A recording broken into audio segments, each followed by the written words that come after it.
Olá, estamos aqui para esse desafio que nós estabelecemos nesse ano de 2025. Estamos lendo a Bíblia inteira em 45 dias e hoje eu quero focar no livro dos Atos dos Apóstolos, um livro extremamente importante nas Sagradas Escrituras, principalmente no Novo Testamento, porque esse livro ele tem uma relação direta com todos nós, né? Ele foi escrito pelo evangelista Lucas.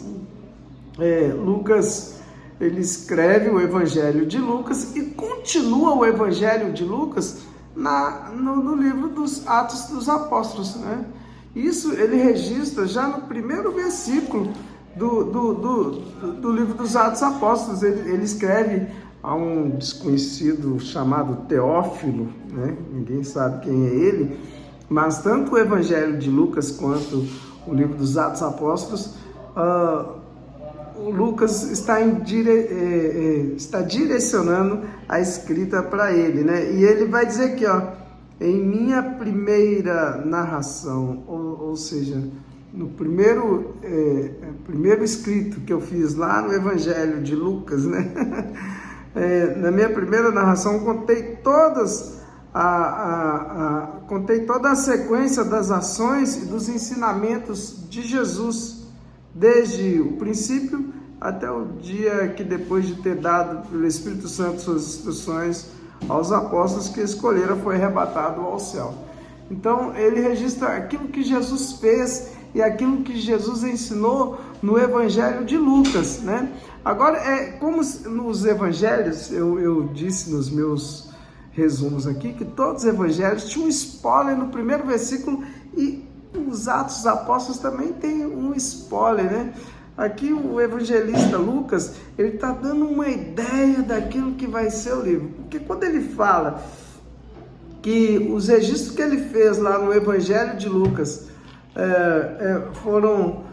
foram coisas que Jesus fez e ensinou, ele está dizendo que aqui nos Atos dos Apóstolos, aquilo que Jesus continuou, aquilo que Jesus começou, ele vai continuar nos Atos dos Apóstolos, entende?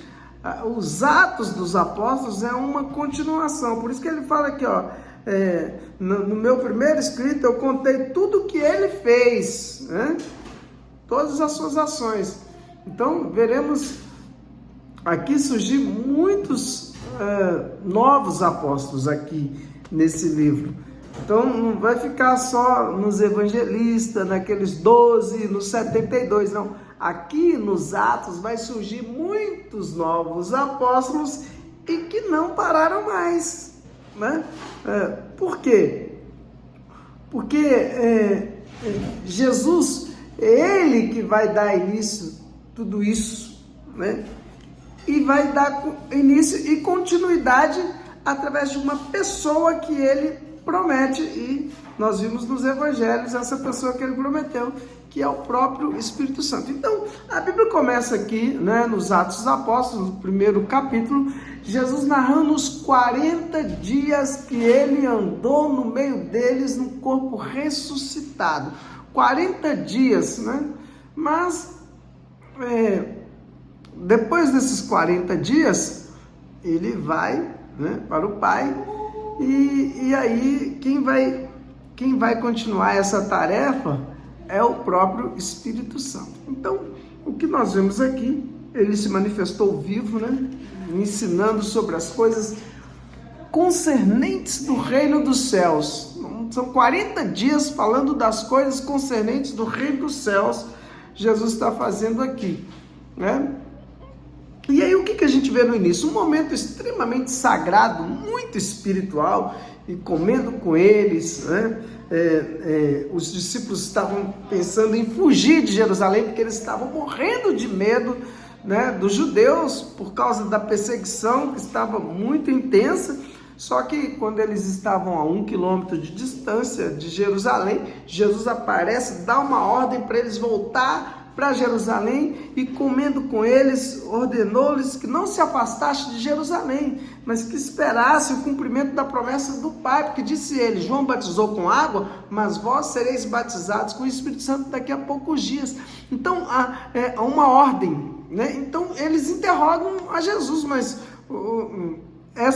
agora que será a restauração de Israel, ele não vos compete a vós saber os tempos e os momentos que o Pai fixou no céu em seu poder, mas descerá sobre vós o Espírito Santo e ele vos dará força. Aí Jesus fala algo extremamente importante para o livro dos Atos Apóstolos. Ele fala assim: ele vos dará força e vós sereis minhas testemunhas em Jerusalém, na Judéia, na Samaria e até os confins do mundo.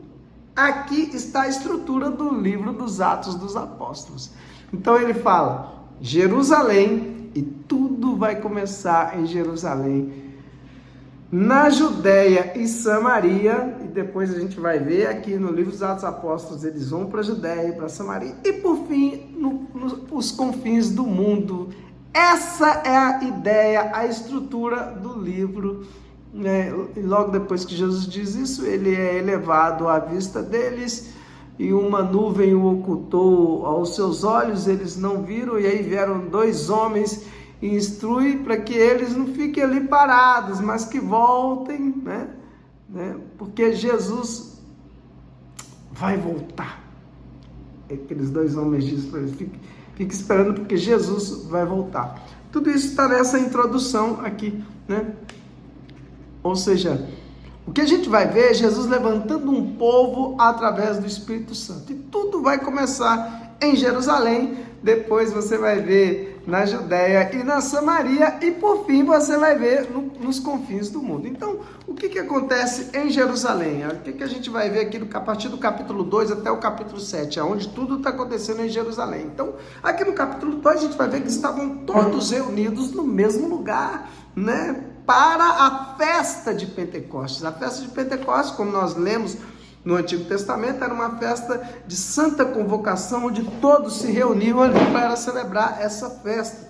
E quando de repente os discípulos estavam trancados numa sala do andar superior, de repente veio do céu como que um vendaval, um agitar, como que o agitar de um vento impetuoso, né? E tomou a sala onde eles estavam, e de repente línguas de fogo se repartiu sobre eles. E eles então começaram a falar em línguas estranhas, em outras línguas, e profetizarem conforme o Espírito Santo lhes concedia que falasse. Os que tinham medo em Pentecostes foram tomados do poder de Deus. E agora eles não têm mais medo e se levantam e começam a anunciar o Evangelho do Cristo ressuscitado. Eles se levantam com muita intrepidez. O que a gente vai ver aqui é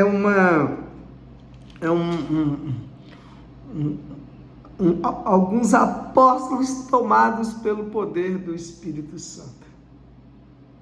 E vai começar ali a igreja primitiva, né? Então Pedro já faz aquele primeiro anúncio muito forte, logo que ele recebe o Espírito Santo, né? Ele faz aquela primeira pregação ali, onde já mais de 3.000 pessoas aderiram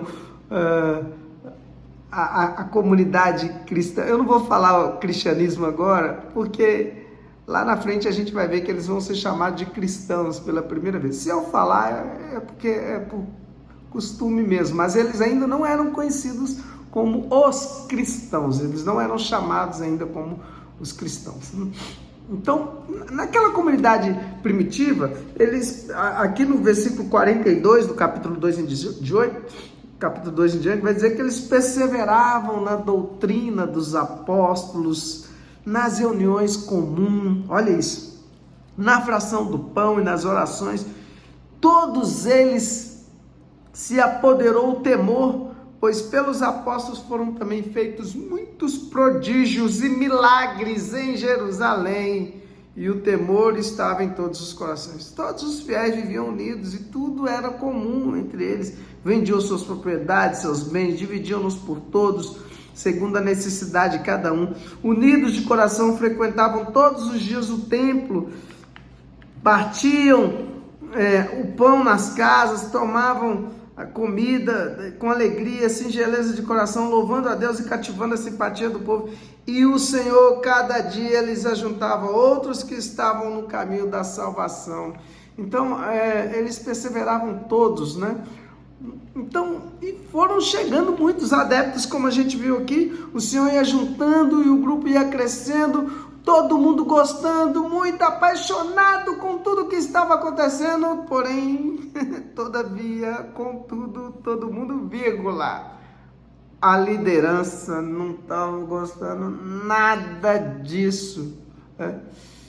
E todos os dias eles iam no templo e de casa em casa, meu Deus, isso mexe comigo. Todos os dias eles iam ao templo e de casa em casa. Então, Pedro e os apóstolos estavam curando no pátio do templo, até que eles foram presos, né? Pedro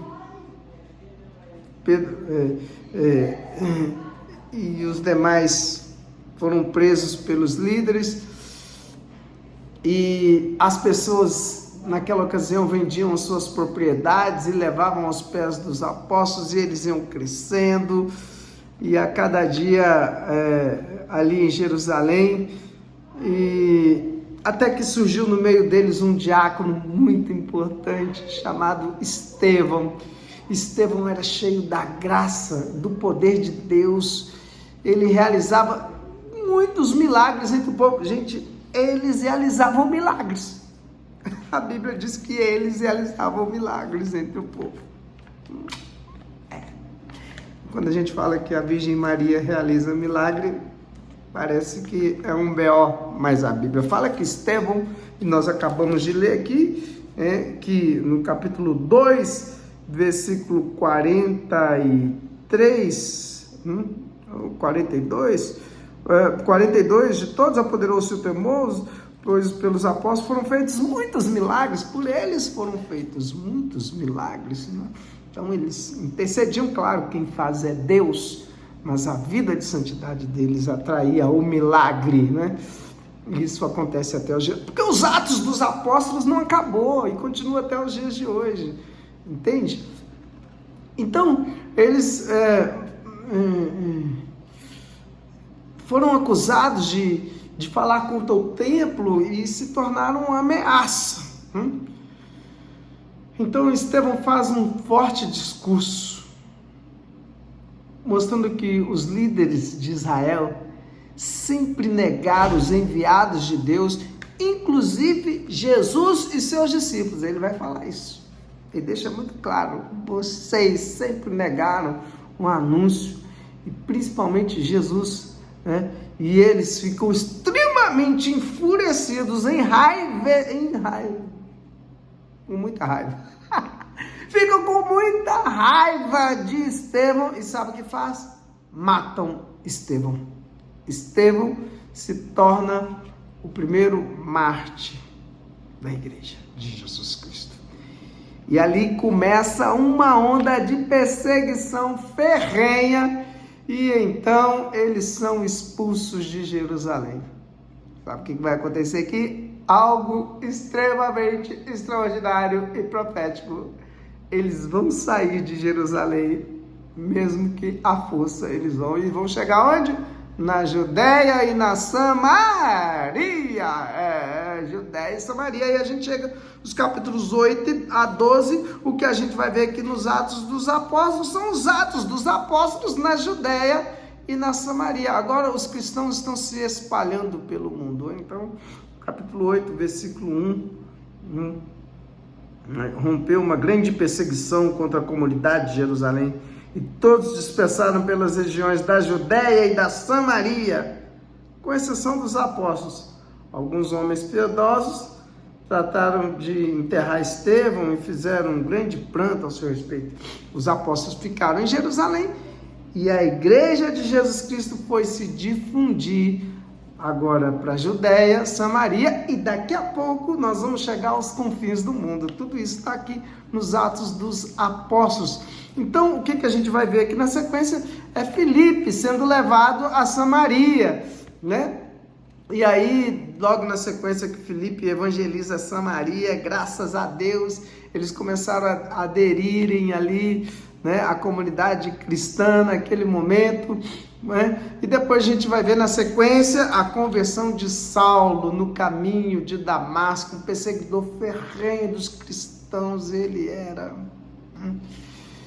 E aí o Senhor vai aparecer a ele naquele fato extraordinário em que ele estava indo perseguir os cristãos e uma luz veio assim, ofuscou os seus olhos, ele caiu, né, provavelmente do cavalo, ele caiu, já caiu cego, e enquanto isso o Senhor falava com Ananias, né, para Ananias entrar na casa de um tal de Judas, na rua direita, e lá teria um homem chamado Saulo de Tarso, e Ananias fica com medo, mas como assim?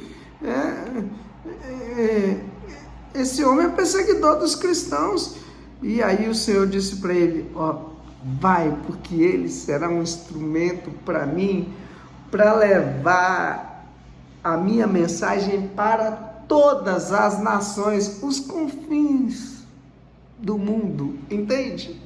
Paulo vai ser um instrumento poderoso para levar a mensagem do Evangelho onde eles não conseguiriam sem a ajuda de Paulo. Até então ele só tinha o nome de Saulo. Lá na frente ele vai ser chamado também de Paulo. Lá no capítulo 13 a gente vai ver isso. Aí ele vai passar a ter os dois nomes, Saulo e Paulo, né? Então, Paulo, em Jerusalém, ele tenta se juntar aos discípulos, mas eles tinham medo dele, porque a fama dele era o cara. E aí, Barnabé faz o papel de aproximar o Saulo, né, dos demais. E na sequência o que a gente vai ver, Deus dando a Pedro uma visão muito interessante. Porque Pedro, né, um judeu raiz, ele não dá para aceitar esses pagãos aí incircuncisos, né, que comem alimentos impuros, não guardam sábado, não faz nada disso, não dá para aceitar. Então Deus vai dar ele uma visão considerando os impuros, né? Assim, Deus dá uma visão onde ele não considera os impuros. E Deus está falando para ele, olha, Pedro, é preciso mudar isso aí.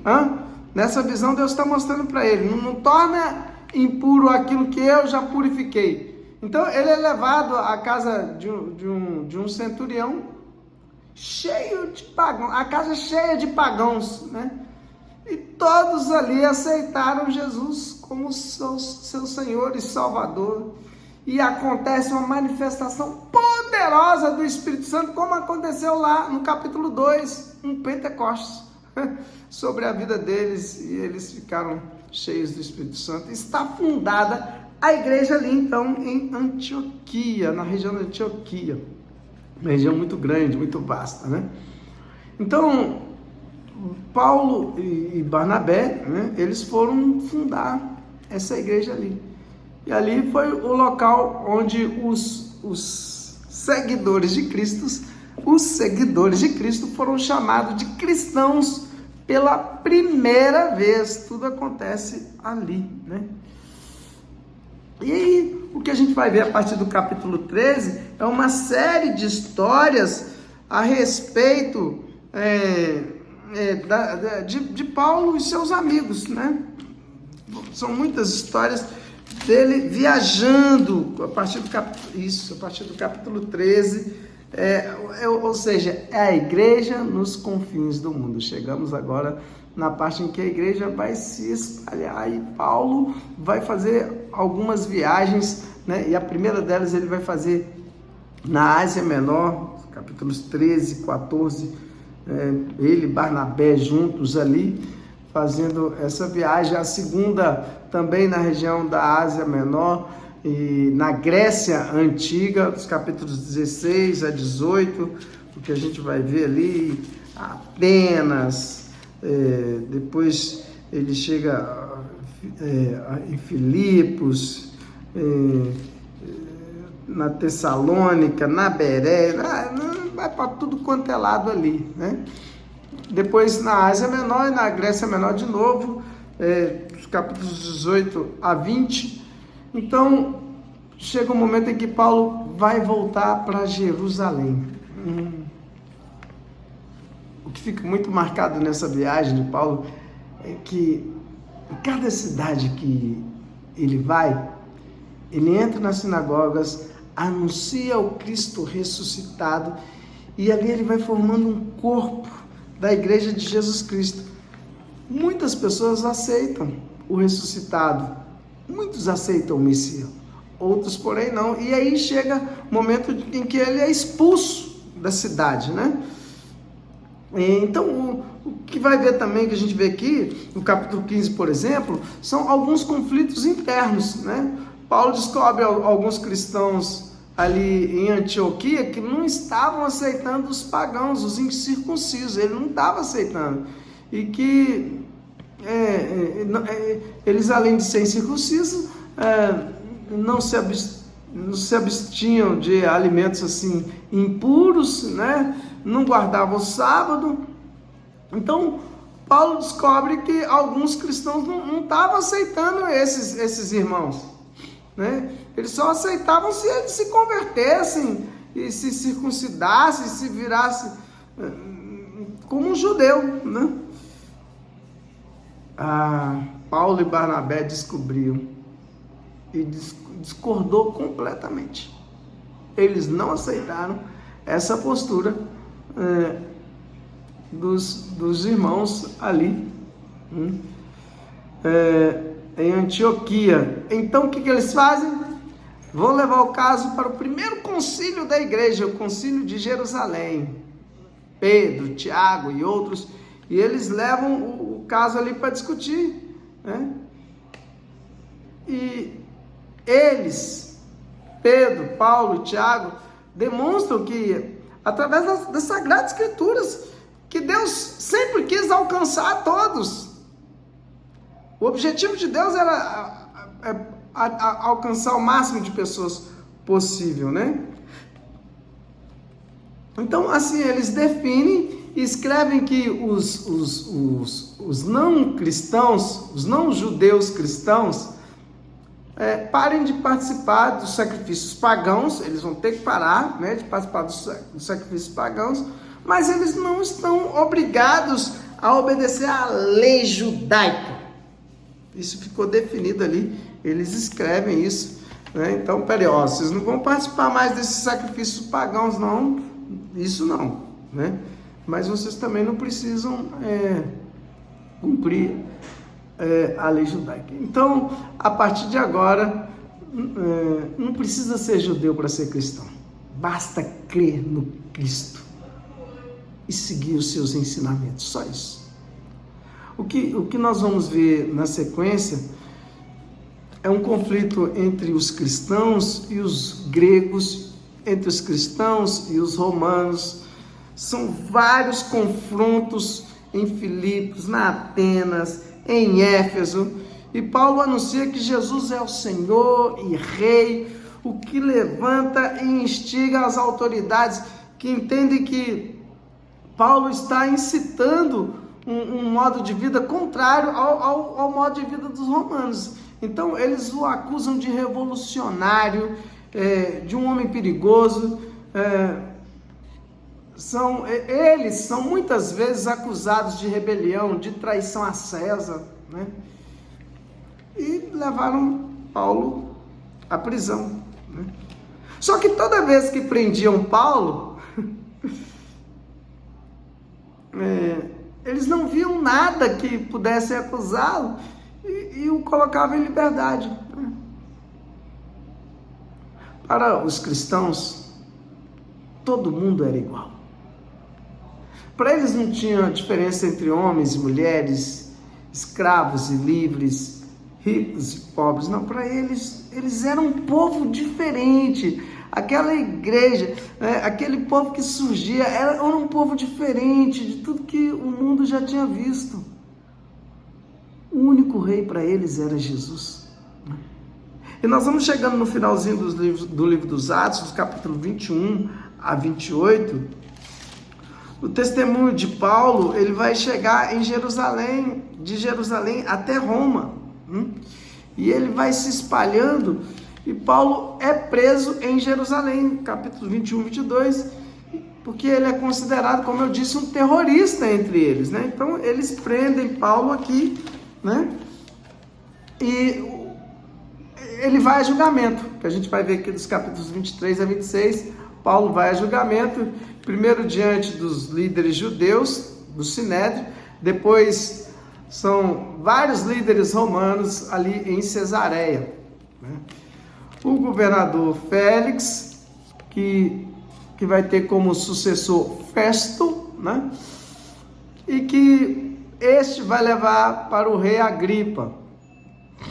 Ele fica preso por muitos anos. Só que nenhum julgamento contra Paulo não era convincente, né? E eles ficavam procurando uma forma de condenar Paulo. Então, o que Paulo faz? Ele pede um recurso ao tribunal mais importante de Roma. O detalhe é que todas as vezes que Paulo era preso, ele não perdia tempo e ele evangelizava muito. E com isso ele escreveu 4 cartas proféticas dentro da prisão, né? Aos Colossenses, aos Efésios, Filipenses e Filemon. Ele escreveu 4 cartas ali, né? Pelo menos 4 cartas nas suas cadeias, né? E aí como ele recorreu a Roma, ele foi transferido para Roma. Tiveram que atravessar o Mediterrâneo com Paulo. E foi uma viagem muito conturbada. Paulo quase morreu. E na sequência ele vai parar numa prisão lá em Roma. Só que uma prisão domiciliar. Ai, o que vai acontecer? Já no finalzinho aqui. Assim, o que ele faz? Ele aluga uma casa, uma bela casa, e ele reúne pessoas nessa casa, uma prisão domiciliar, né? E ele recebe as pessoas ali, vai pregando e anunciando a boa nova do reino, do evangelho de Jesus Cristo, com toda a liberdade. A Bíblia diz, sem nenhuma proibição, tudo debaixo do nariz de César. E aí? A gente sabe, entre aspas, o estrago que Paulo fez ao anunciar o Evangelho de Jesus Cristo na vida dos seus perseguidores. Assim nós concluímos o livro dos Atos dos Apóstolos, que tem ligação direta com muitas cartas aqui, apostólicas, cartas de Paulo, carta de outros irmãos, que nós já lemos e vamos ler ainda nesse desafio de 45 dias das Sagradas Escrituras. Deus te abençoe e até amanhã, se Deus quiser.